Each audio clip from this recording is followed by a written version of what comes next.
All right, Coach, we're back. Back at it. Let's do it again. Good. We got a great guest on today. We're looking forward to that.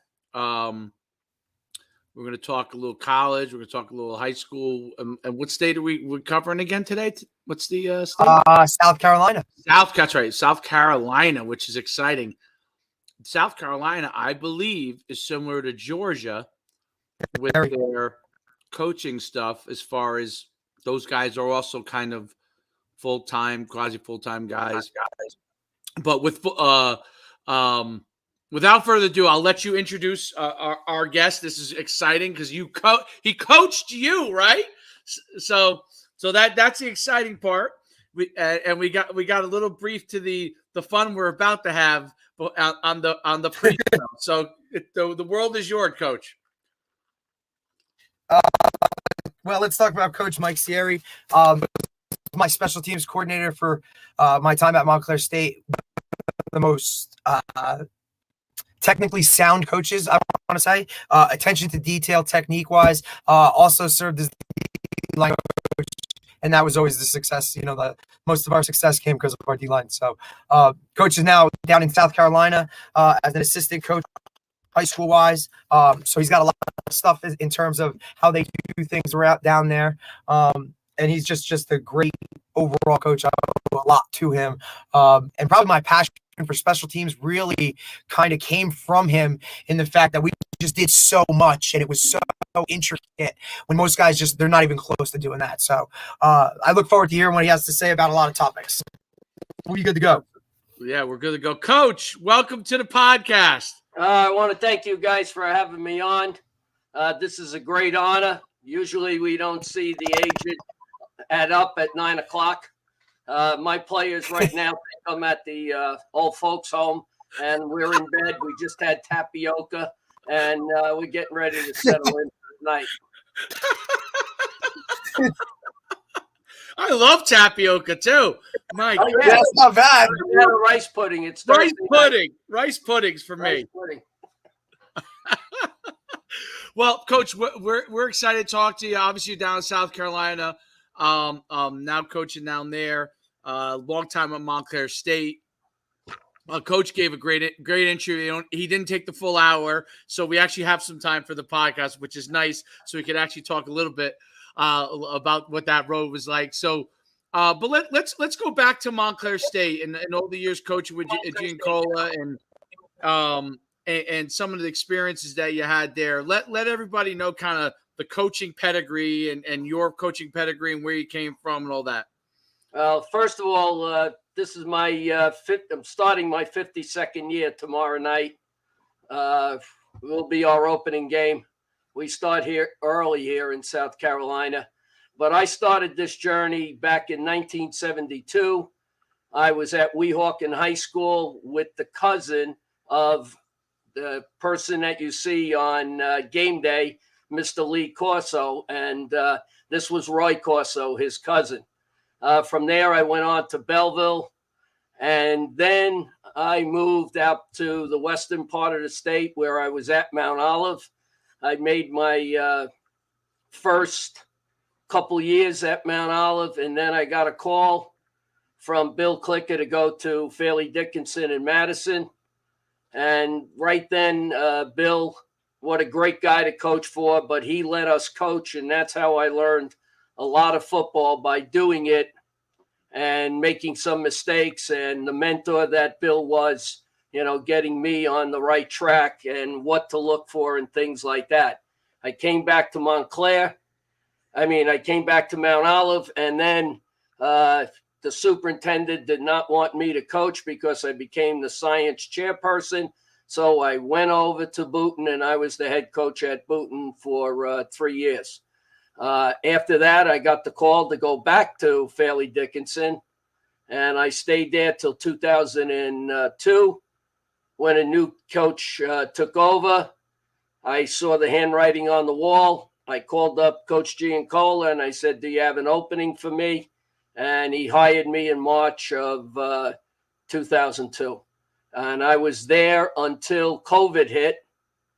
And when COVID hit, we were on the shelf for a year and a half. I own 2 properties, one down here in South Carolina, and I owned a condo in Alamucci, New Jersey. And I said, where are we going? And I called up a few people that I knew down here, the AD at North Myrtle Beach, who actually coached basketball in the Shore region. And his son, Ryan Quigley, was a punter for the Jets as well as Minnesota. And I believe he was with the Jacksonville Jaguars. So that connection brought me to North Myrtle Beach. And in 2020, took them to the state finals. There I was special teams coordinator and defensive backfield coach. And this year I decided to go help a smaller school, Waccamaw, still the special teams coordinator. And we're getting our pattern reading down on the defensive coordinator, as well as the defensive backfield coach. Can't get any better than being in Myrtle Beach and being able to relax. And I live in Myrtle Beach. You live in Myrtle Beach. Yeah, and Waccamaw High School is just south of me in Pawleys Island, Litchfield Beach and Pawleys Island. Very cool. I've spent for many years. We ran an all-star game in Myrtle Beach at Myrtle Beach High School. Actually, it's owned by the town. That's Shaw Stadium. Sure, yeah, exactly. And Doug Shaw, right? Doug Shaw Stadium. Right. That's right. Right. Beautiful facility. Absolutely. But I remember, oh man, it's so great that not just the beach, although it'd be the winter when we would be there, but it was still reasonable. It wasn't like, up here where it was still reasonable. But yeah, it was a great time. I mean, you got Coastal Carolina down there. Yep. is become a big deal, and all the high schools, like a growing area, not just retirement community wise, but a growing area as a whole, right? Absolutely. Horry County has quite a few high schools, and it also holds the 4th largest high school in the state of South Carolina, and that's Carolina Forest. They have 3,100 kids in their building. And so most of the schools that are near the coast in Horry County are fairly large. When you start driving south towards Georgetown and Georgetown County, the schools get a little bit smaller. We might have 800. The problem is that when we go to build a schedule, we will be playing those what you call 5A and 4As for our out-of-conference games. So tomorrow night we'll open up against a 5A St. James, and they got anywhere from 2,400 to 3,000 kids in their building. It's one of the greatest corridors, because if you keep going south, you go through Georgetown, that whole ride all the way down, then you hit Charleston. That's correct. That's right. One of my favorite places in the world, Charleston. And if you stay on 17 and hug the coast, you'll go all the way down to Hilton Head. And Georgetown I remember going through Georgetown, right? Hilton Head, the other great, yeah, absolutely. Right. Georgetown has that big industrial. It has a paper mill, and it also has a steel mill. That's what it is. What it is. Right. See, Derek, you just learned a whole bunch of stuff really quickly. Derek didn't even know where Montclair State was. Geography was not his thing. Take it easy. I was a history teacher. I do know some geography. Come on now. Let's be nice. All right.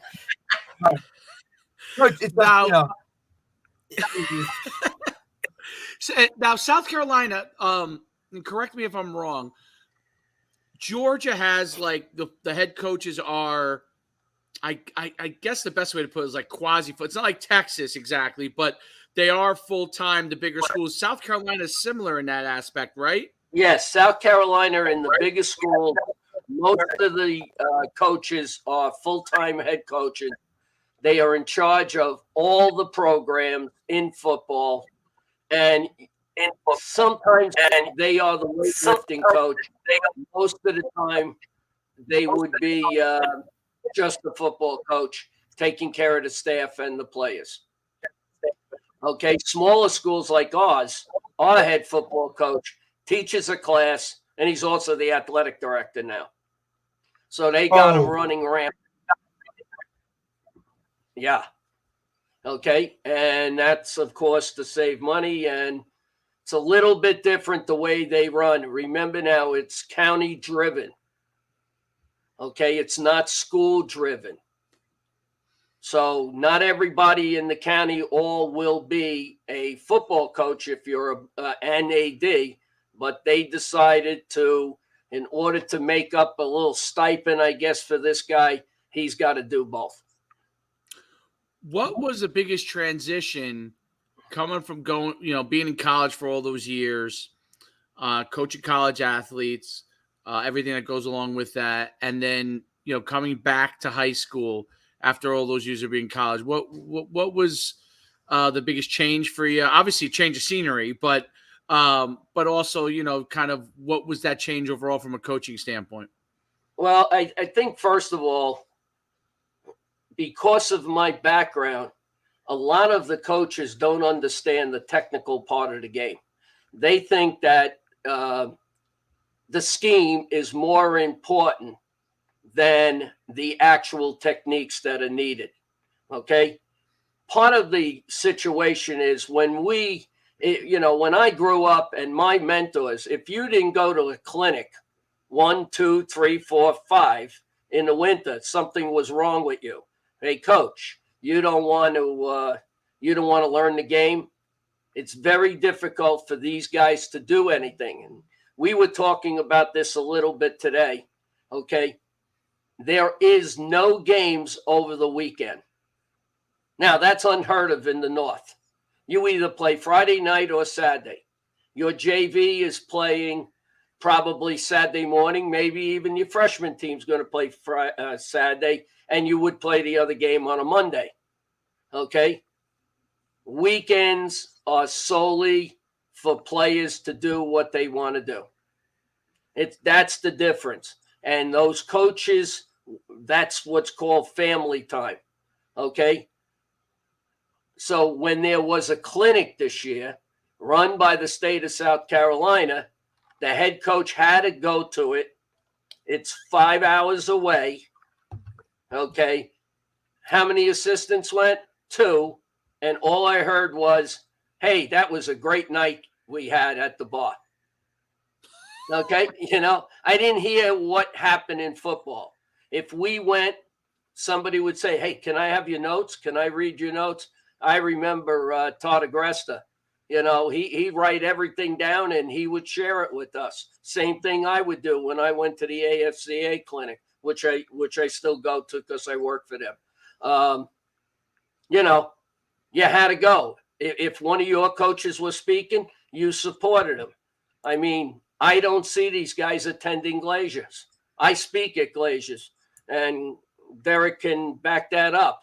I asked them, I get a free room, okay, for one night. Why don't you come with me? They don't come with me.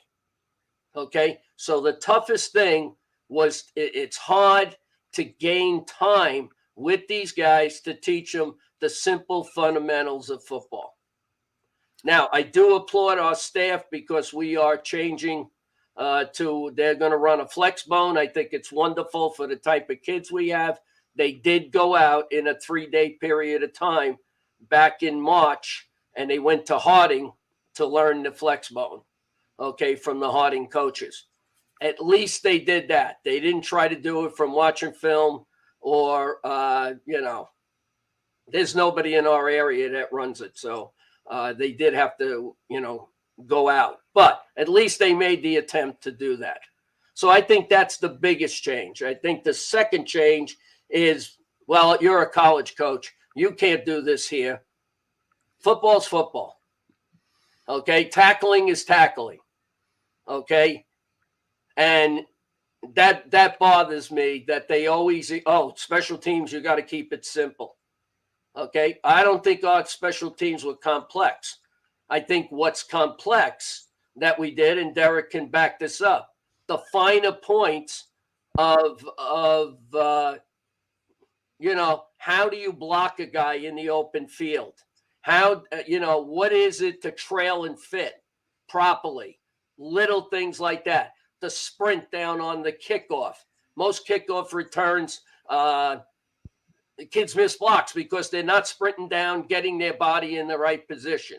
Okay. Trying to tell guys that football is not very difficult, but you got to understand how to get them from part A to part B. So I think those are the important things.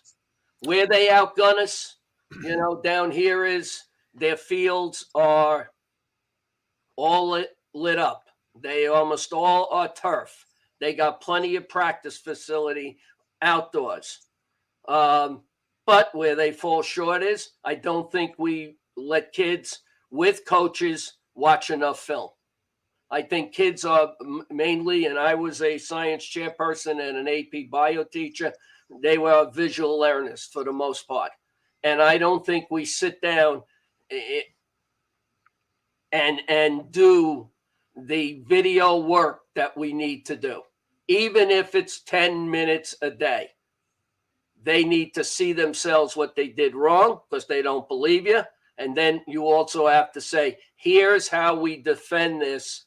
Let's say if it was secondary play, here are the routes. Here's how we match up. So I think those are some of the big important things that are a little different, but also some of the things that probably we can boost what happens in the North in terms of coaching. Those are great points. Derek probably has technical difficulties. I don't know what goes on with his internet every time. He's in, he's out, he's in. You know what's interesting? I thought was really interesting was, and I don't know. I mean, it's even starting to become a little bit of a problem in New Jersey. But younger coaches are not as active learners of the game, and I don't know why that is.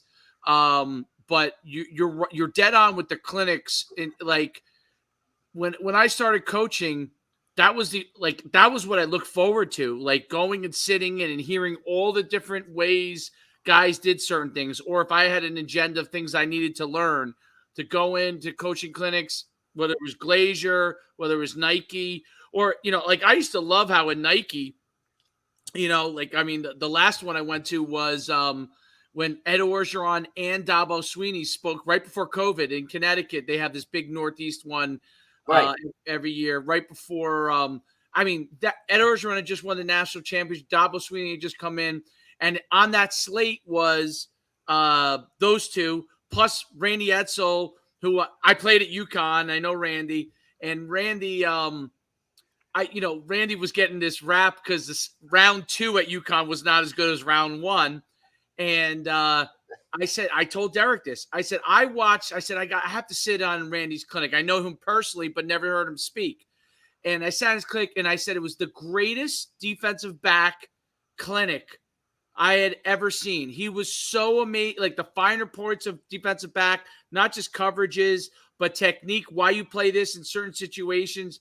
I mean, I was taking copious notes on it because I'd never heard certain things explained in that way. And I was like, obviously this is how he became the guy he was. He was later in his career, but this is what he was so great at. And I think it's a thing where so many of the younger coaches do not take advantage of that. And to me, it's sad because they'd rather go on YouTube and watch videos and think they can learn it just by watching.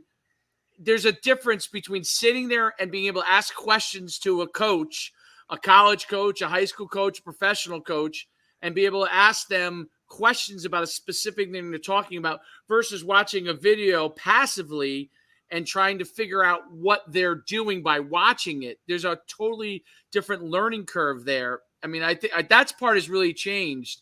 Is there a way that we could get them back on that standpoint? Well, I think part of it is they don't want to give up their free time. That's number one. Number two, you mean I got to pay for the clinic? And if the booster club's not paying for it, okay, well, I think that the head coach themselves have to give them what I call winter work. Yep. Okay? And that winter work is in the learning. Absolutely.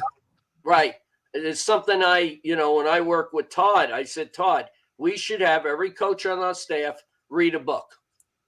Okay, somebody's book. Let's pick out a book and let's talk about it, just like a book club, so that we can learn. Then when we were coaching, there was one a season in a week. And it took 5 or 6 major colleges. How did the head coach handle his week? A different head coach. How did they handle what happened during the week? So you get an insight into what does a week look like in terms of football? What do you do in the morning at your meeting? What do you do in the afternoon? Now, of course, it's got to be adapted. High schools can't do all of that, but at least you get an idea of a flow plan on what needs to be done. You got a lot of coaches that get the job and they don't know how to do the day-by-day operation. And then at the same time, they got to worry about the entire program. Okay? Then, well, I did the practice plan today. No. What's going down with the middle school? What about CB? Yeah, right. See, and that's where they don't understand. And the younger the coach, the harder it is, because they don't have mentors that they can lean on. A lot of the mentors have passed away. My mentor passed away about a month ago, Al Nicholas at Mount Olive High School. And but he showed me that the simplest playbook in the world. But why do you got to have a small playbook? You got to put your thoughts down so that if you need to refer back to it, okay, you can and say, yeah, here's what we're doing. Here's how we got to fix it, whatever. But he was a master of handling kids. That's what I learned from him. Everybody's going to bring a little something different to the table. That's it. That's right. And I think, one of the things I'm so fortunate, right, that I was surrounded by guys that did it the right way and all that. And I'm great mentors where if something comes up that I don't know, I have 3-4 guys that I can call, text, that are going to answer with what they did, how they did it. And I have binders and books and just notes from every clinic I was ever at, from everything. It may have had nothing to do with what we did as a team in that moment, but maybe it's going to come down the road. Maybe it's something we're facing. I just think you can take something from everything within those clinics, or just even talking to a coach. It doesn't have to be, if you're a high school guy, you have to talk to a high school guy. Like, break it up, because you could take something away from everything. I think a lot of these guys now think like, hey, I can just watch YouTube, or do this or do that. Or some guys just really just don't have the desire or even the care to take it to that next level. But ultimately, if you want to be successful, you have to surround yourself with those types of guys and kind of make your staff and build it kind of in a way where that's important, and I think you can get it done. You just have to, you have to really find the right guys to put in the right positions and then kind of help them out as best you can. Right. And when you look at the Montclair State staff, you mentioned it, almost every single one of us of the core went out and spoke either at Glacier or the Northeast Clinic. So if you needed a question answered about offensive line play, the phone call went to G. If you needed something about, offensive football, or even running backs, or the if you wanted to run empty, that was Coach O. You knew who exactly. If you needed anything from a defensive standpoint, you call Todd, or you call myself, especially linebacker play and defensive line. I mean, that is what the process of coaching should be, handing down that knowledge to the next generation. And of course, obviously helping kids how to be men, okay? Because I think, today we are dumbing down the male society big time. Right? Agreed. So, but we're finding that there's less and less of that going on. Well, we don't, it's interesting because after 20 years of coaching in high school and running all the stuff that I run, I'm coaching my son's 8U team. It's a movie. Okay, and it's funny because I tell Derek about this all the time, what's interesting is there is less. So this is how I remembered when I first started coaching. I was assistant. I used to go down to the youth program and help those guys understand what we were running. Then when I became a head coach, I would do that, right? I would go, and Derek knows this when he coached me. Like, I go down to the middle school. Like, I want to help these guys understand things why we're doing things, how to include people in it. But what I noticed more and more now, just being my son's AU coach, like, we're literally left to our own devices. Like, I haven't seen, in the old days in preseason, and you probably remember this when you were coaching in high school, not now, but I'm saying the old days, you went down and you said, hey, we put this system in. This is why we put it in. If you guys are interested in running it, we're here for you. Nobody comes down to anybody now and explains anything to anyone. Correct. So these guys who, most of them are parents who are helping out, right? I just happen to have been somebody they were excited because it was someone who actually is coached. It was coming down and, because my son's playing. But these guys it's not that they don't want to know. These young guys who are molding younger kids and eventually men, they are not getting any assistance from the high school because the assistant coaches and even the head coaches in some instances don't have the patience to go spend an hour once a week with those guys, Right. and I think those things are necessary in order to build a culture in every community, football wise. Now, they may be doing it in South Carolina. I'm just noticing in New Jersey, but like, I live in a town that's a powerhouse program town. Absolutely. Powerhouse program town. And it's not done as much. And that's probably changed from when that person was this guy's been the head coach here for a long time. He probably did in the old days, but now they don't do it as much, right? That's part of the thing that's harder and harder for youth coaches to then translate to success for older kids. And there's no connection. The old days, there was a connection all the way through, all the way through. And now that connection all the way through is broken much more. Yeah, there's a couple things. Number one, they don't understand the yearly calendar. Okay, their calendar starts in August and ends in November. Yeah. Okay, but there is the yearly calendar for a coach. And let me go back and rephrase what I said. Sure. We have a lot of people that coach football. Okay, we don't have a lot of football coaches. Okay, and see, okay, I'm a football coach. Ball is very important to me. But why is it important? It doesn't matter if I was coaching baseball or I was teaching them, cornhole. The thing is, it's making the person better so that they can carry on whatever they like to do in some kind of organized fashion to accomplish something and give back to somebody younger. Okay, and we don't get that. So we do have a staff of football coaches. Okay, now the young guys, here's what we do. Because when I went to this guy, as opposed to the guy I was with before I was with him, I said to him, how do you coach the JV and how do you coach the 8th grade team? And he goes, well, what do you mean? I got a staff down there. I said, who's coaching that staff? Well, I don't have enough coaches to go around.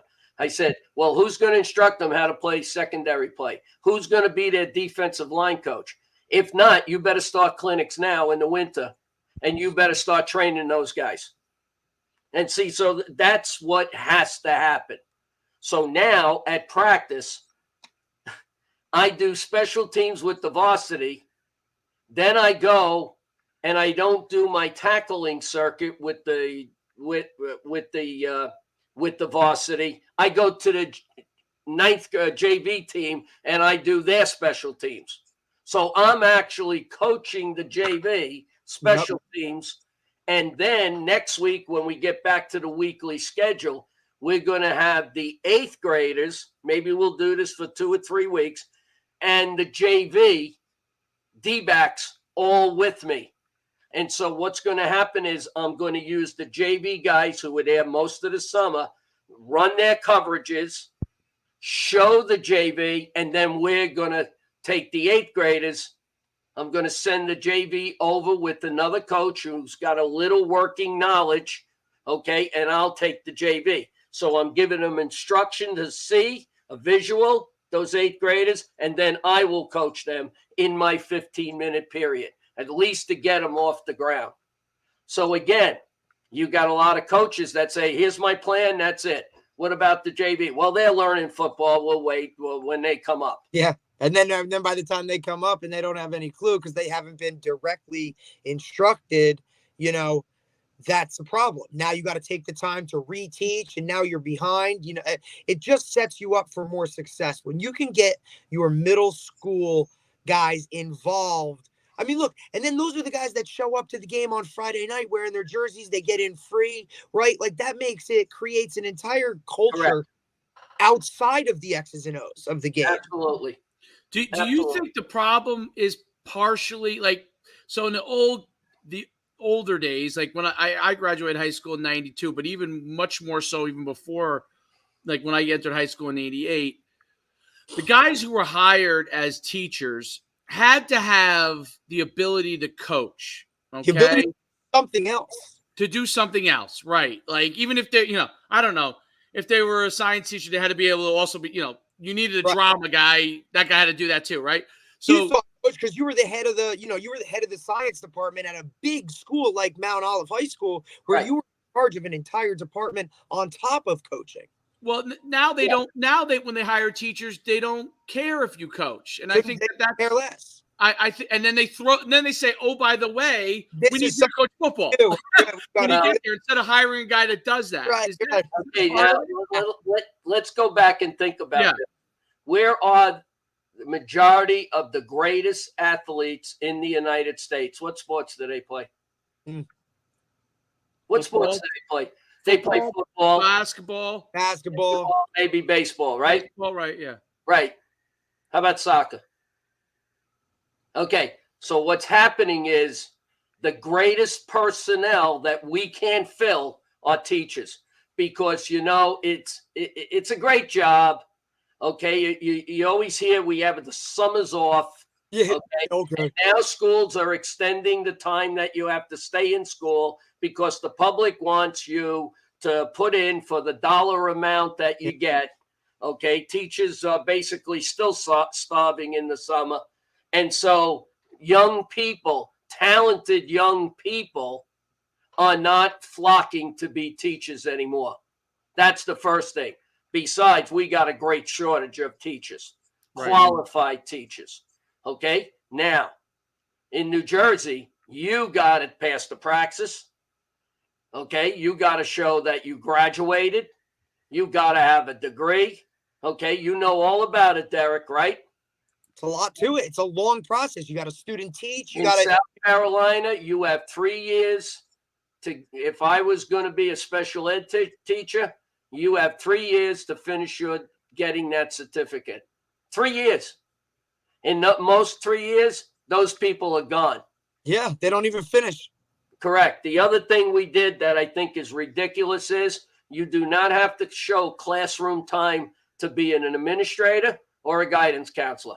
Brutal. One of the worst things, biggest issues I had with the whole thing was that people start telling you how to handle your classroom when they've never been in a classroom. Correct. And now those people by the Board of Education said you can't coach. You can't do something after the 3:00 bell. Okay? Before, if you didn't do anything after school, that was a problem. Going home early? Well, you were ridiculed. Right. That's not the fact now. Yeah, they're running out of the building now. Right. Literally. Right. That's why, believe it or not, we got to cultivate, and this is especially for high school. Okay. I know you got college jobs. They're hard to get. Okay. But they still got enough people that want to coach in college. Okay. However, in order to survive in college, that's a whole nother ball of wax. Because it's hard to run a family. It's hard to move your family. Okay. You're going to get fired if you're not with a coaching star. Okay. Life is tough because if you're on the bottom of the list of the coaches, whatever it is, brutal. okay, there's too many people. It's too much money. You got to be on the road. You got to find that gem for that coach. And if you can't recruit, you can't stay. It's that simple. So a lot of young guys succumb to that. They get disenchanted, and they don't even go back to try to coach anymore, even in high school. That's interesting. I never thought about that before, that you get people flocking to college as GAs or early entry coaches, don't succeed and decide I don't want to coach anymore. So they're not even going back and teaching Right, and yeah. coaching. It's not like I now never they thought about trickle down, right? It's not like now they trickle down like, hey, I have that college job didn't work out. Oh, I'll just go high school. It's like they're so I didn't make it, man. I didn't get what I wanted. I want nothing to do with this game. Well, and Derek, keep that thought in mind, okay? What would happen with G? He would always look for transfers, right? Always. Always. And we would get him. Okay? Today, I didn't make Division One. I'm done. I don't want to play anymore. They just won't play. They won't play. So when they don't play, they can't stay in the fold. So you can't get them on a rebound in terms of coaching. You can't find them. And that's difficult. Well, we me and Derek talk about this, and we noticed it in the Shore area when we started, because we're, both of us that obviously we were in North Jersey for forever. And what we noticed with kids we coach down here is that if they don't get a Division I scholarship or an opportunity, that they're perfectly glad to go just be a regular student. There's nobody that will go to, not nobody, but less people that will go to Division III or Division II and actually be willing to deal with the same things that you would at Division I, but without getting the money, right? So if they're not getting any sort of glory or money, I guess the way I would put it, which you don't get right away at Division III. No, they step out of playing. And that's once they step out of playing, there's no hope for them becoming a coach, right? So very few. Or, yeah, I'll coach because I need the money. And then after a year, wow, that's all you make with all of this time? I can go somewhere else and make more money. Football's a grind. Now, you don't get that maybe in basketball or in baseball. Right.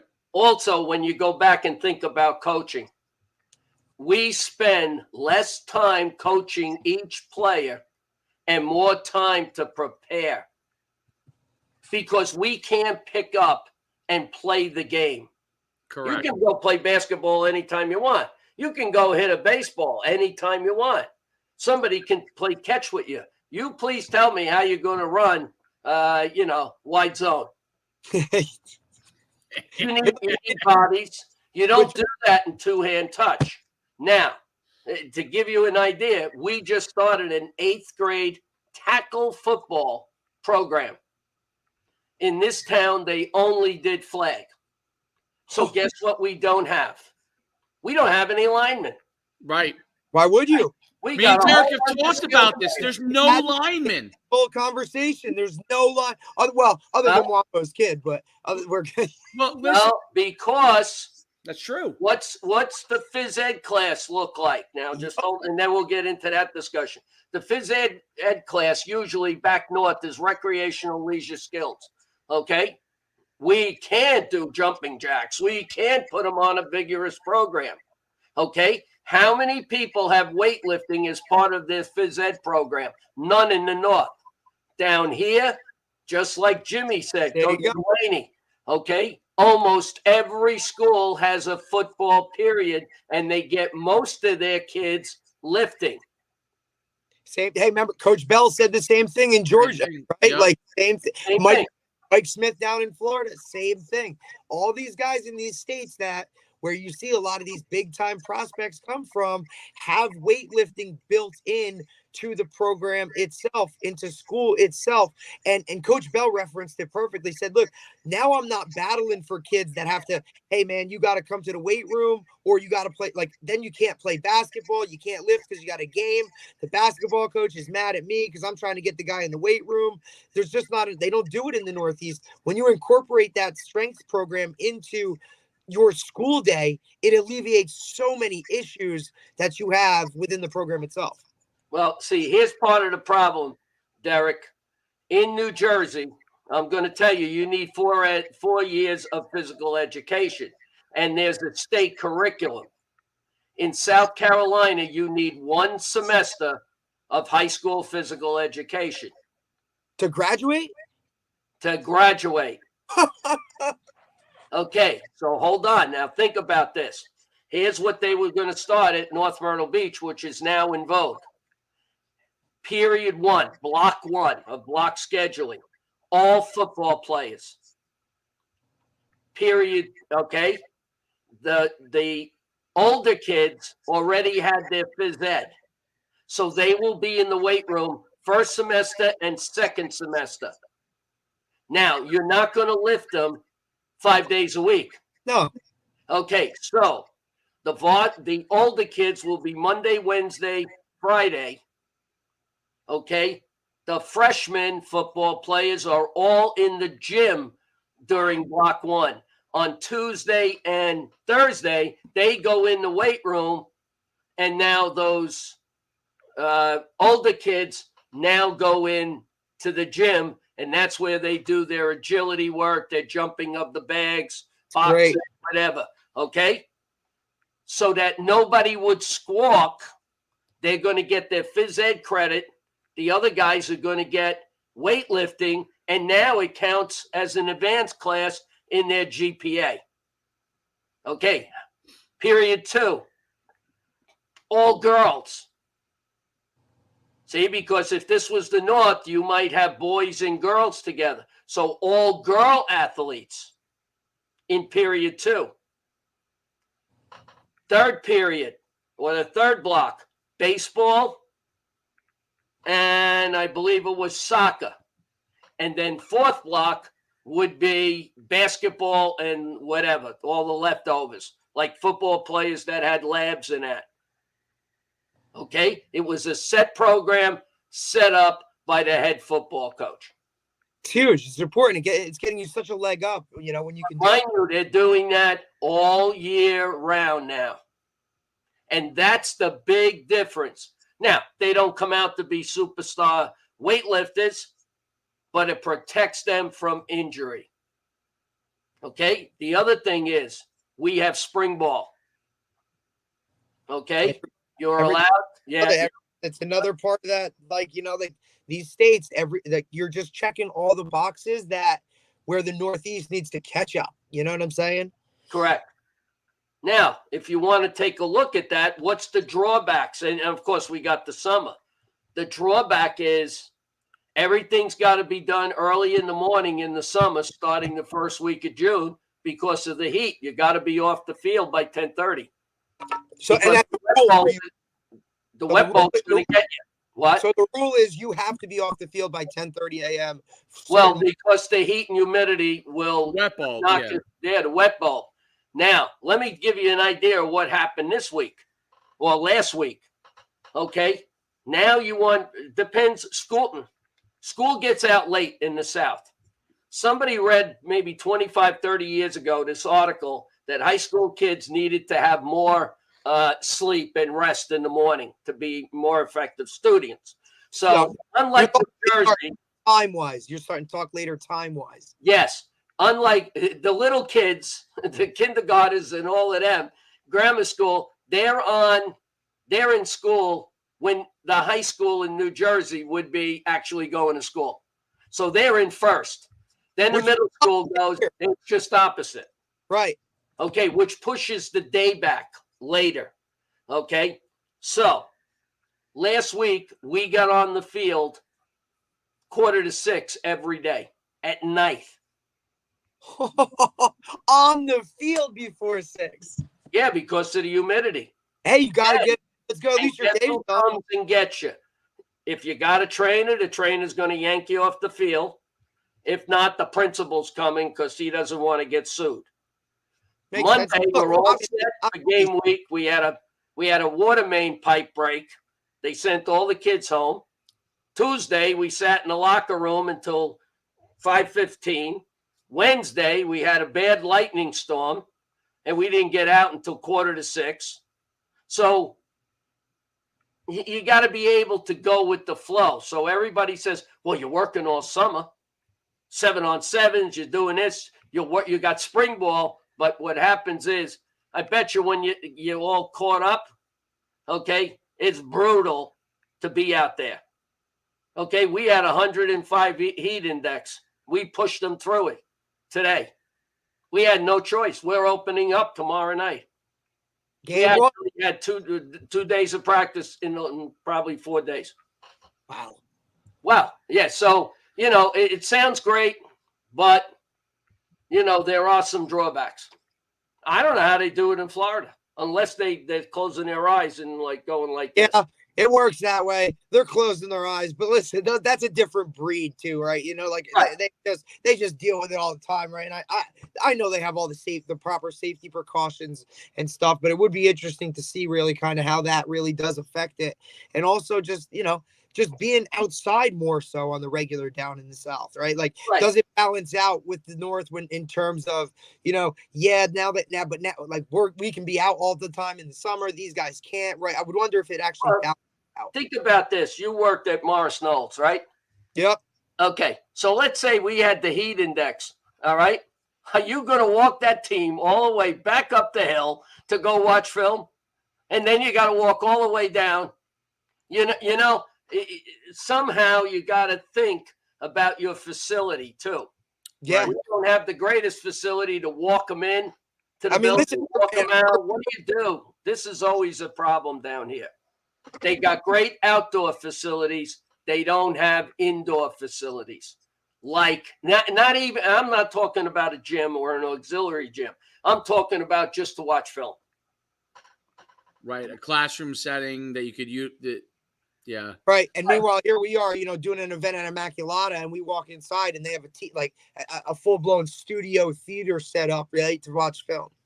Right. So now we're getting pushed in South Carolina by state schools.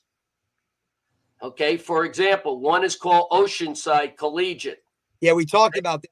They're kind of the pseudo charter schools of South Carolina, I guess. Right. They're being run by the state.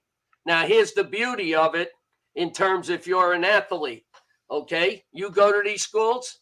You go to school in the morning. I don't know what they do. You start practice at 8:30. You end at 10:30, 11:30. Every kid is in their house at 1:00. We just lost our trainer. Yeah, we had this conversation. We talked about it. I mean, if that's something that's successful and works, I mean, that could be, for an athlete, why wouldn't you do it that way? Okay. So here's the problem though. Okay. They're hand-picking each team, whatever sports they play. And they're playing all the small schools. So when they see, let's say we got 100 kids in the building, they're playing our 1A schools. That's like group 1. They should be playing the 5s. Because right. they're basing it on size in terms of number of kids. They're not looking at like, hey, this is like the best 100 kids at this sport, or these are the best kids. The quality of the play. They're looking at numbers, not quality. Correct. But if you were a quality athlete, which you were, would you go to that school knowing you'd be home at 1:00? Yeah, so how are they getting their education? They're getting it online. Right. Oh. So Dave, think about it. We've looked into this, right, with your IMGs of the world and, all these other charter prep type schools. We're seeing kids do things now, especially post-COVID, where it was really kind of solidified. I could still learn through a screen and be successful. It's changed the game. Oh, absolutely. Absolutely. I don't think these kids in the long run are going to help society. They're going to help their own pocketbook if they're that good, but they're not helping society. We lost our middle linebacker. He's at Ocean Collegiate, okay, which plays out of the Citadel in Charleston, South Carolina. Yep. Yeah, Okay? I believe that's where is that where Hartman went, the quarterback for Notre Dame right now? Did he go to Ocean Collegiate? I believe he was like QB1 documentary on Netflix, and I think that might have been where he went. And the concept is that every county in South Carolina, I believe there's 45 or something like that, they're all trying to get their own state school. And our money's paying it. Right. That's Our the tax money.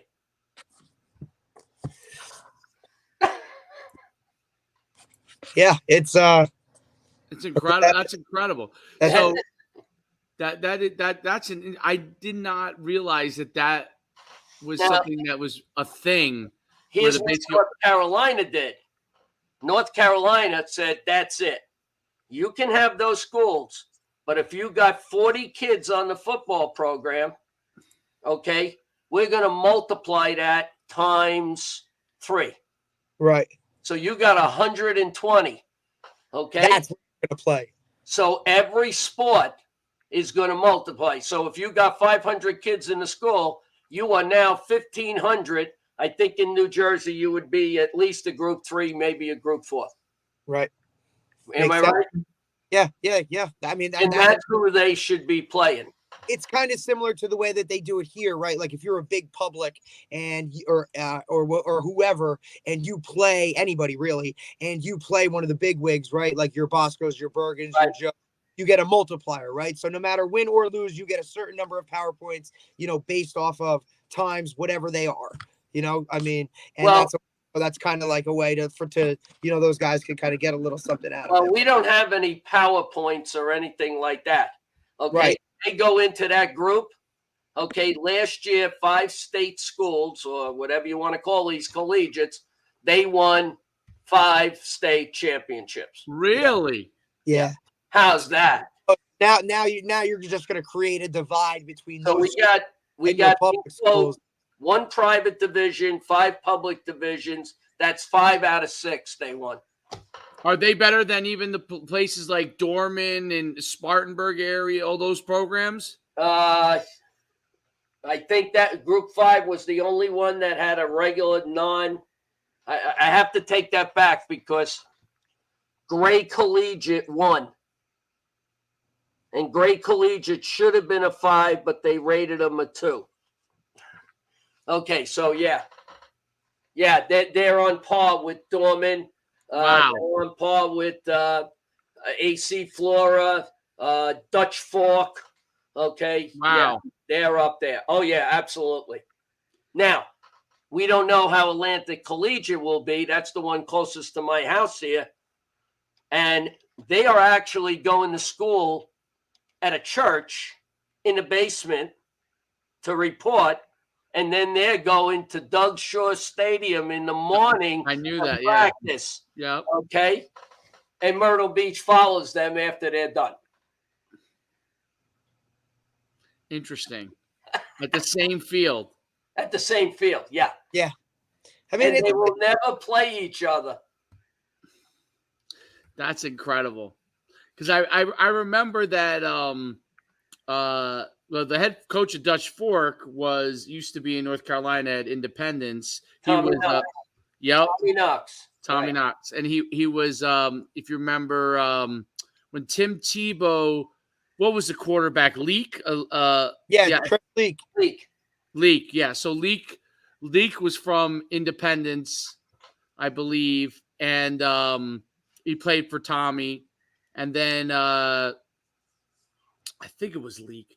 And then he went from Independence. I think he went to college to coach quarterbacks at Duke, and now he's at Dutch Fork, and he's built that into a powerhouse. We used to run events at Dutch Fork all the time with him.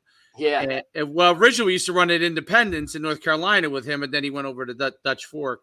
But it's amazing because the other area besides Dutch Fork, which has become a power, the place that was always a power was Dorman and those schools in that area. And they had the best facilities. They had they originally had the best facility, like the first ones to have great facilities, and that's the Spartanburg, Greenville area, I think, or whatever. That is correct. And The upstate is more powerful than the coast. The football in South Carolina is close to that North Carolina border. got it. You know, close to Charlotte and all in that upstate, the Clemson area, if you want to say. Right, Rock Hill. Right. Right. And there was right, exactly. You had people that moved from North Carolina over towards those areas because tax purposes, they were able to save money in South Carolina. They still want to be able to go home and be within drivable distance, all that kind of stuff. Now, the guy I coached with at North Myrtle Beach, he's at Boiling Springs. He is making $105,000 as the head football coach. He should be up to this. This is his third year. So I bet you he's over 110,000. I think Tommy Knox is 118. Has that? Well, Tommy Knox, obviously, his program is really good. Has that helped those programs divide from the rest, the ones that have the ability to? Yes. Yeah. Oh, it has. Yes. Okay. Yes, and they are sinking tons of money not only into their stadium but definitely in their weight rooms. Okay, that's the other thing. When you go to those fives, you know, let me give you an idea. At North Myrtle Beach, we can actually lift 64 kids at one time with 3 kids at a station. We can put in 64. So that's a whole varsity lifting at one shot. That's incredible. That's right. Incredible. Right. Well, how have you found is the head coaching talent much better because of that, or is it like are guys coming in like yourself coming from other areas to come to South Carolina to coach? Now again, and I was going to go back to Tommy. Go ahead. Why did Tommy leave? He had a gold mine back in North Carolina, right? Yep. Okay. What happens is the way they explained it to me, we get a lot of North Carolina guys, especially close to the border of North Carolina, all the way across and down into the state of South Carolina, okay, near the north, okay? Their longevity, how long it takes for them to get vested in the pension is less than it is in South Carolina or in New Jersey. I believe it's 20 years or close to 20. New Jersey, it's 25. Okay? Their pay is not that good in North Carolina, but their benefits are the best. It's better than South Carolina. So then they make the hop into South Carolina, pick up a little bit more in terms of salary. They have a nice benefit package. Now, if they actually continued where Jimmy is, they would find out that Georgia probably pays a little bit more for teaching, and they're on par with North Carolina's benefits. Oh. Now, and this has been a pet peeve that I have here, because I think, I don't know if you know, but Jimmy actually had 5 interviews for head jobs in Horry County. He attended almost every single interview live. He stayed here in my condo, okay? And he didn't get a sniff for the finalist of any one of those jobs. And I could tell you, Jimmy would be a winner down here. Right. And you're talking about a coach that's look, I mean, you know, we had him on the podcast, right? Like we talked about time coach. I mean, he's really done everything. And now you're talking not even a sniff. Yeah. And here's why. They don't like us, man. We're from the north. And I told that to my head coach. I don't want any of this garbage. Well, he says, I'm from the north. Maryland, Virginia, he's from now. He said, yeah, that don't count, buddy. Right. But the point is that they don't like us meddling in because they think their football is the best. Right. We don't know anything in the north.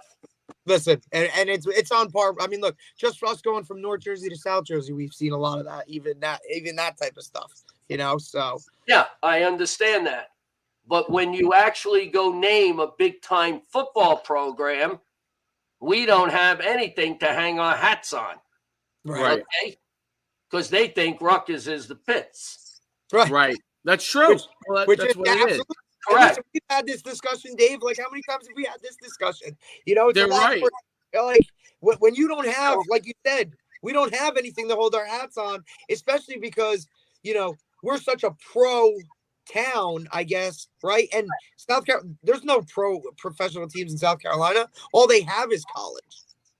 Well, they have Carolina. Yeah. Well, they got college, but they don't have Division III outlets for these kids. Right. No. Very poor in South Carolina. Well, in the South here, with a lot of Division III opportunities. Listen, now, another thing that Coach, you know, PJ Gibbs, who you know through yes. a bunch of guys, we had him on. Same thing he said. I wish there was more Division III schools or opportunities for these guys to do things like that down here. You know, my answer to them is, they said, "Do you know the offensive coordinator? He's not there anymore. Okay, at North Carolina."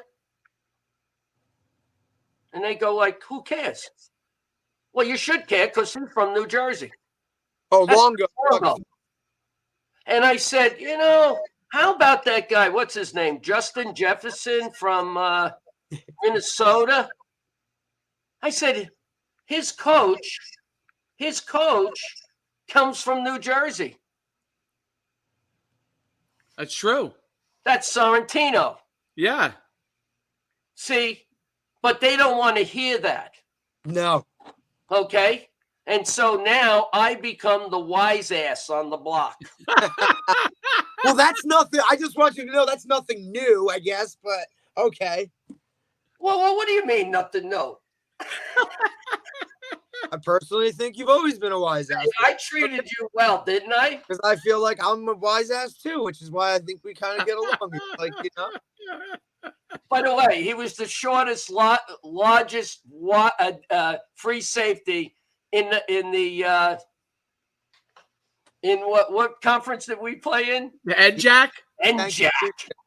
Yeah, well, thank you. I was also all conference holder for 2 years. So how are you? How is he the shortest, biggest though?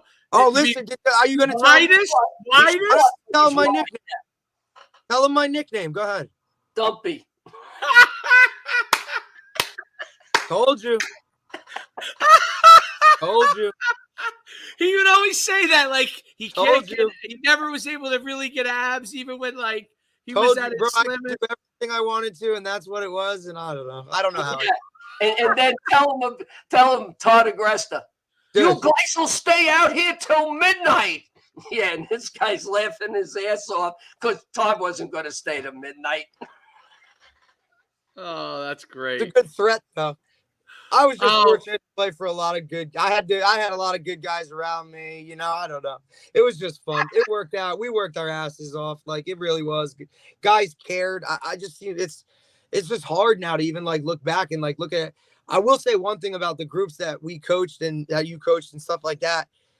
And it definitely has a direct correlation to how we were coached. A lot of guys that we've played with are now coaches. And I'm not talking, they don't just coach, like they are football coaches. It's really a thing of beauty to look at it and see all those guys and how many of them are, who's a head coach, who's an assistant, who's coaching with each other. I mean, it's a high number from the guys that we played with. Well, I can't name them all, but you're working for one. Right. I mean, there's just so many. And Jimmy Melody. He's another one. I mean, he's another one, and I'm sure there's all over. Or guys that are in education, like leadership roles, right? So like you just see, and look, it's who we had a staff that was together for a while. They knew what they were doing. They treated it. It was Division III ball, but it wasn't treated like Division III ball, right? Like it was just high intensity. Like we were just so fortunate to be coached by good guys, good mentors that I think it helped us, you know, not only on the field, but like after. Look, and like I said, we're all doing stuff, whether, you know, teaching, coaching, you know, who's running companies now and CEOs, who's state troopers, right? Like, it's just, I don't know. We just had a really good tree. And I think that matters. It's important. I think that's real important, you know, and you said it, we were a bunch of guys who cared. Right. You cared about playing and we cared about coaching you to be the best that you could be.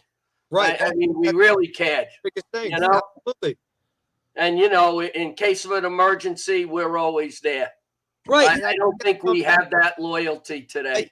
That's something that a lot of coaches today, because, you know, just the way life is and things move so fast and everybody's worried about themselves, that they don't take the time to really create those relationships with, you know, their players. I think they will now, with the way recruiting is and all the open transfer stuff and the transfer report. I think these guys are going to really start to dig in and make more personal relationships with guys on their roster, because you're going to have to recruit your own roster just as hard as you're recruiting the 5-star from this high school, you know, nowadays. So I think the personal relationships, I hope, stay genuine and they're not fake to just keep guys in places. But I mean, I still think that's how you win, is you win with people. Like Coach Garrett said when he was on, same thing. You win with people. And I firmly believe it. Right. And I don't think that we should coddle people just to keep them there. Okay? If you don't want to have a job to do, and this is coaching. And that leads me to one last question that I think you'll have a great opinion on. Transfer portal and NIL and how it's affected, like, I don't know. I mean, you could take it where you want. I want you to, you know, because obviously high school and college are different, but how has it affected everything in your opinion? Well, you know, it's starting to filter down to high school kids in that, you know, it's okay to dream the dream, but they think everybody's getting money now. Reality, like they're right.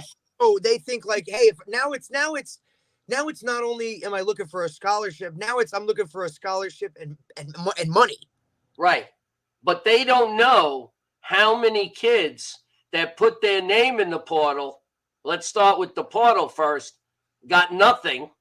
Correct. Or they didn't make it, nobody took them. And now that leaves, you know, they have to take them back. I didn't know that. They have to take them back if they... Yes, they got to take them back. Okay. Now, of course, are you going back and telling your boss, hey, I just shoved it up your nose. Okay. Right. You got to take it back now. Okay. Nice to see you again. Now, think about the kid at Coastal, Grayson McCall. He put his name in the hat. I think that if Jamie Chadwell was still the head coach and not at Liberty, okay, Jamie probably said, good, you want to go? Go. Because he didn't care. But now this new guy, Beck, came. Yep. About 3 weeks after Beck got here, okay, Jamie Chadwell's coming back. Yeah. Now, he also had an NIL because we see his picture up on advertisements. Gotcha. And he also goes and makes personal appearances. Ah, there you go. So I got a guarantee, not a guarantee, but I bet you what happened is he couldn't find something where he got a little bit more, and so he had to come back. Yeah, he's not jeopardizing. I think we have to do something about this, okay? I understand that they use players, but they're also giving them an education for free, okay? And that's a lot of money. Because if you figure most of those schools, if you wanted to go through, are anywhere from $30,000 to $50,000. Okay, multiply that by 4, maybe 5 if they're there with a red shirt. Okay, you're $250,000 to $300,000. Well, that's a one thing that I never understood why that it was never really brought up. Like, I understand that, hey, you know, if they want to make money. They want to work. Okay, fine. That was always okay with me. If they want to get NIL money, like someone wants to give them money to do an appearance, that's fine. But that's not what's happening. Is the collective, me, you, and Derek decide we want everybody to go to I don't know, South Carolina, and we're all multi-millionaires, and we recruit our multi-millionaire friends. And we say, okay, we have a $15 million pool, and he'll advertise my car dealership, and he'll advertise, and we'll give $1 million here and 500,000 here, and we buy these players. We're not actually doing NIL. You know what I mean? We're buying players, and that's the big, it's one of those. The intent had nothing to do with what actually happened. Well, and here's where I think it's unfair. Okay, Derek knows that we usually put out a schedule at Montclair State, make it a nice big poster or whatever, or on a little card. Okay, and we usually take the top 3 or 4 players in some kind of football position, and we hand them out. Well, we put them in stores. Now, shouldn't that kid get paid because we're using his image and likeness? Of course. But on the Division III level, that's no.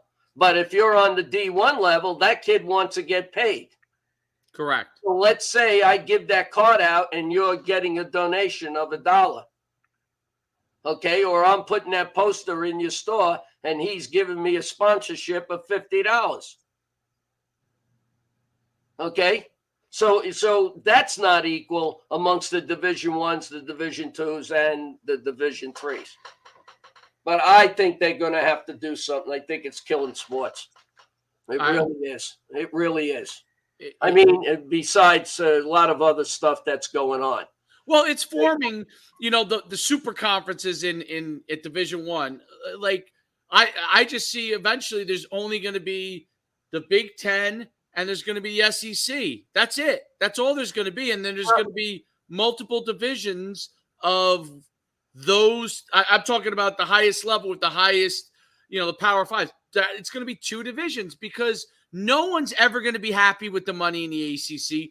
No one's ever going to be happy with whatever's left of, I don't know, the Big 12 eventually, right? Even though they're trying to grab schools.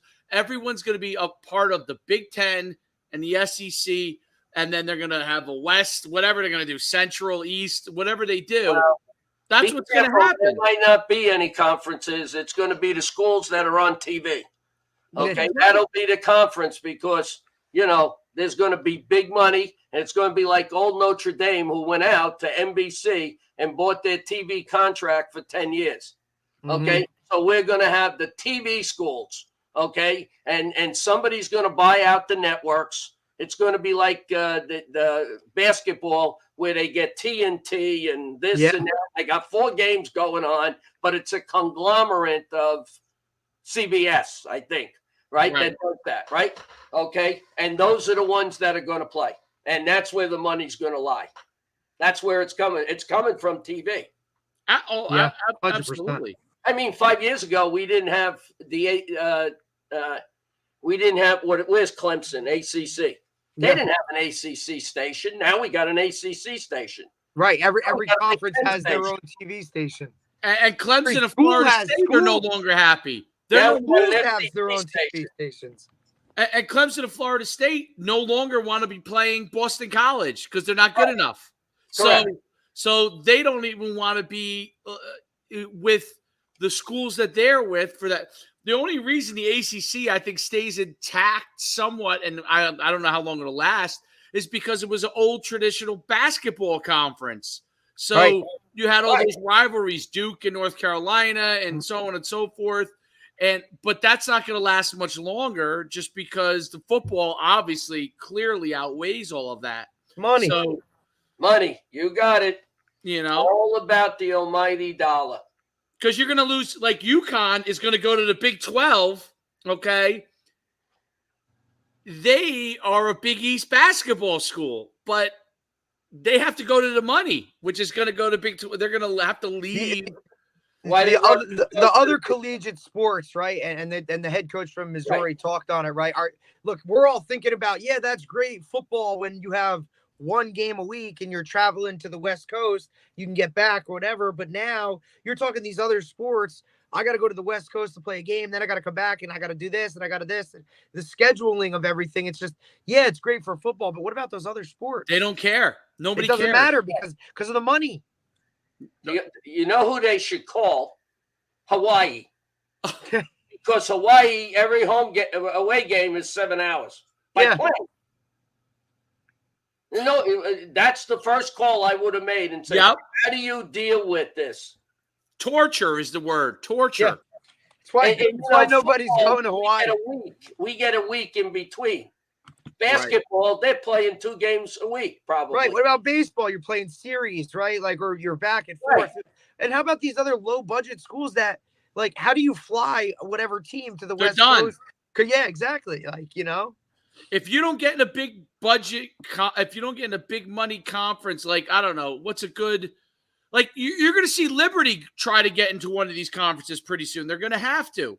absolutely. You're going to see Coastal Carolina want to get into one of these conferences. Old Dominion, James Madison, like, I mean, those schools are not going to be able to, but Coastal Carolina and Liberty. Coastal's close, especially with all the backers. publicity they've gotten recently, right? They have big backers. Like Liberty's what? Isn't that Jerry Falwell's? Jerry Falwell. Yeah. You're right. So they have big money. So like the school, so you're going to see all that kind of line up. Like, so if you're a what do they call it? Group of 5 school, like a Power Georgia 5 Southern. school. Georgia Southern, you're left in the dust. I mean, you know, so those schools are going to be left in the dust, and then you'll see some of those schools like a Liberty who has the ability to continue to grow, try to get in one of these conferences. They probably have to, but yeah, I mean that's gonna go. Like BYU's gonna have to. They're not gonna be able to stay independent. They're gonna have to try and join one of them. Yep. You know, because they'll fail. Like the BYU channel, you know, even though all the Mormons do watch it, it's not going to be big enough from a financial standpoint to keep them independent. Right. Notre Dame's going to have to do something. And you know, not to change the subject, but Sure.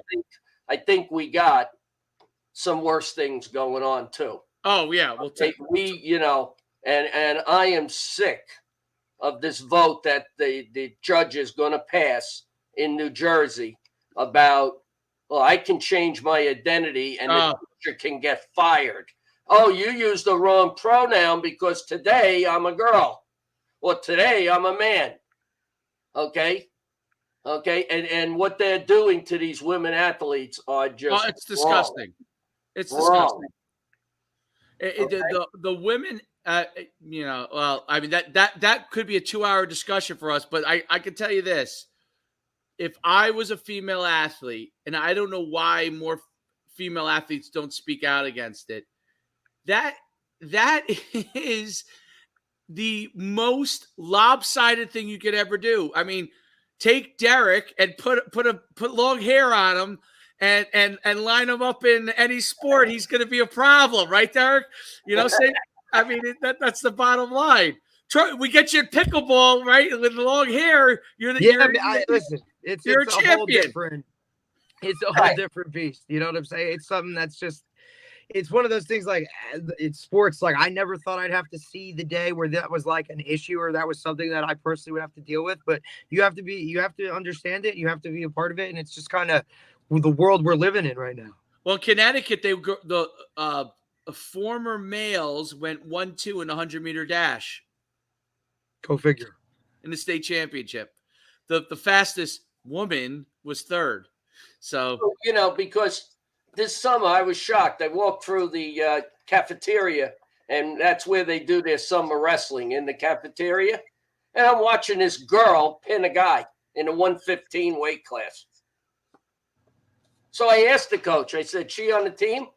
She has a choice. She can wrestle a girl, or she can wrestle a guy, I think, in a weight class 1 below him. But once she makes the commitment, she has to stay there for that meet. I don't know if we got anything like that in New Jersey.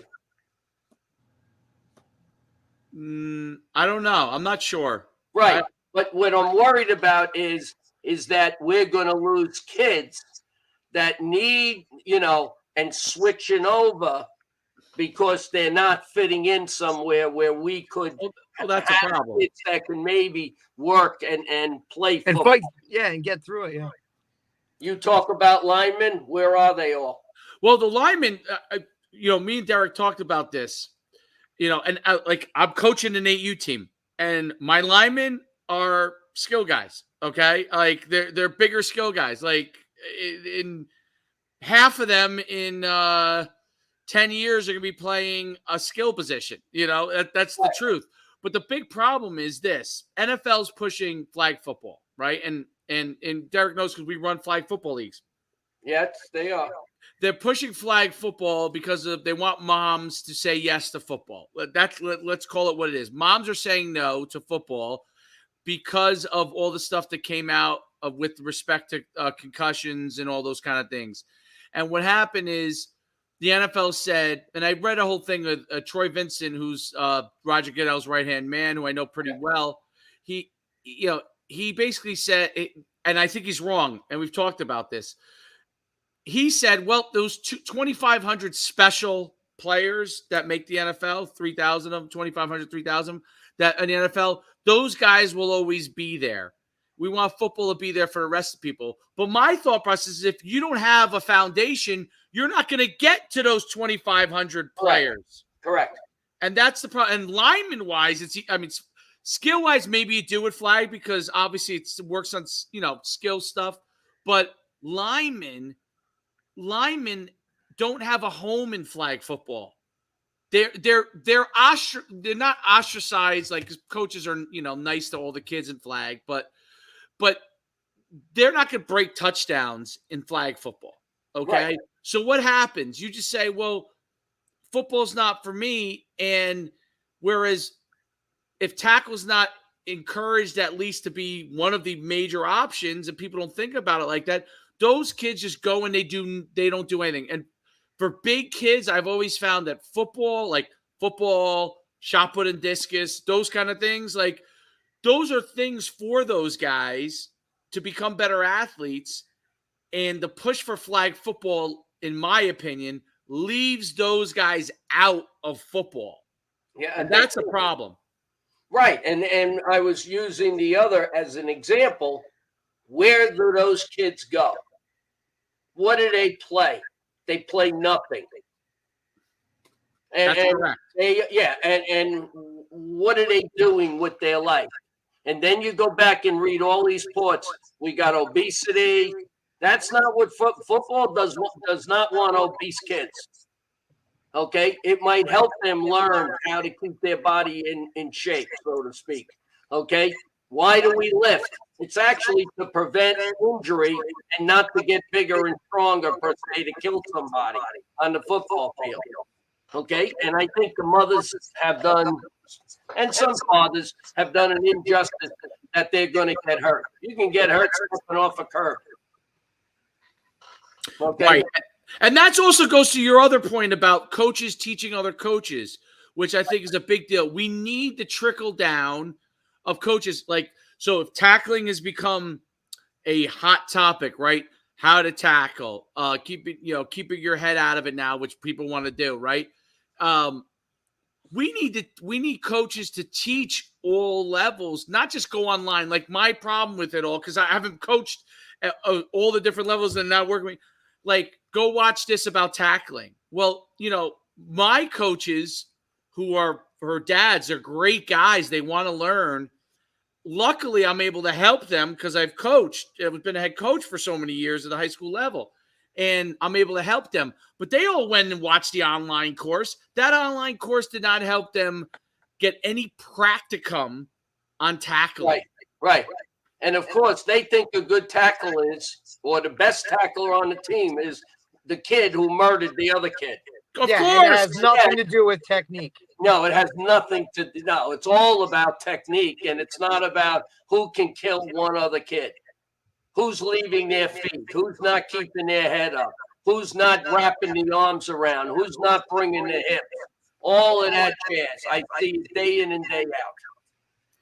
It's a mind, and that's why you have kids that don't tackle well at high school, and then at college they don't tackle well. Listen, I was telling Derek this it's mind blowing for me because I've never coached, even though our kids are doing great. I never coached.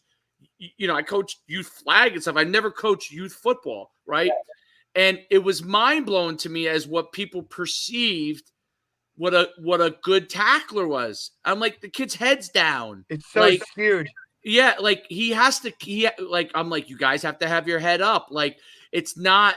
It's exactly what you said. It's not about killing the other guy. It's first learning to do it properly. Progressing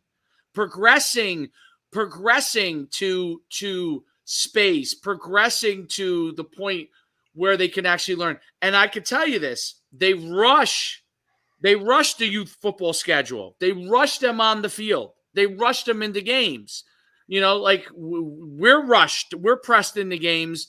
And I said, whoa, like, why is this a rush to get us on the field? Like, isn't the point so we come back and all play football next year? Isn't that Right. the point? That's the point. Right. Yeah. And it's the point that I made before, that it takes a long time to teach this game, because you have to teach it right because of the safety. But if you teach it right and you get the kids in the weight room, now, and when I say go in the weight room, you could do exercises like push-ups and things like that to get stronger for the younger Right. kids. You don't have to be out there benching 315. Correct. But I thought my head coach, he goes, we do tackling circuit every day. And I'm going, yeah, we'll do that for 3 days, and then that won't be in the period anymore. Wrong. We tackle every day. We tackle today.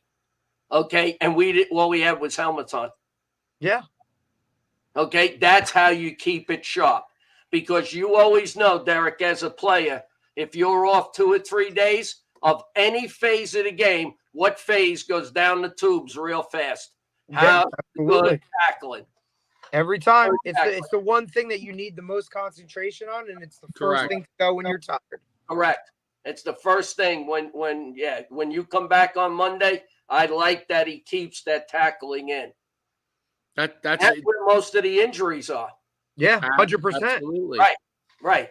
Especially in today's game where you're squeezed so much for live tackling time, right? Like here we are, we're about to dial it up. We have a game scrimmage tomorrow, and then we're game week. I mean, my first live kickoff and kickoff return is going to be game 1, right? Like, so hold my breath. You can't replicate it. It is what it is, but good luck. Hope you're good enough to get the guy down. Correct. You're right. I mean, but this is a very difficult game to teach, and you got to be committed. And Which is what makes it the best. Yeah, it is the best. It is the best game. There's no doubt about it. And after you coach football, you can coach anything. Yeah, right. Because right. Think about it. I mean, think about all the sports you coached in it. Like, you know what I mean? And then ultimately umpire and stuff, right? Like, you're just always around the game itself. A game. Correct. There's so much to it. Well, Coach, it's been phenomenal. I mean, an hour and 30. You're the champion, by the way. I called it. You kidding? I could be here another 2 hours. There's any question you want to ask. And if you're ever going to do position, then you better call me. If not, buy my book. You can read it. Go ahead. We have to bring you back. I just want to talk. I want to bring you back to talk position stuff at another time. Yeah, that's great. Because I appreciate it. Thanks so much, Coach. We really appreciate you coming on, and I mean, it was. I mean, man, the amount of different things we covered it was amazing. I'm so glad to meet you. Derek talks, so highly of you. He says great things about you. Listen, we had a bunch of people commenting. Now I know your nickname is now Mad Dog because of the comments. So there it is, buddy. I'm gonna have to check it out. I'm gonna have to see who it is. Well, let's see. It was Mark Poor. Poor. He coaches at Sayreville High School. He was a quarterback for us. Sayreville High School. That's right.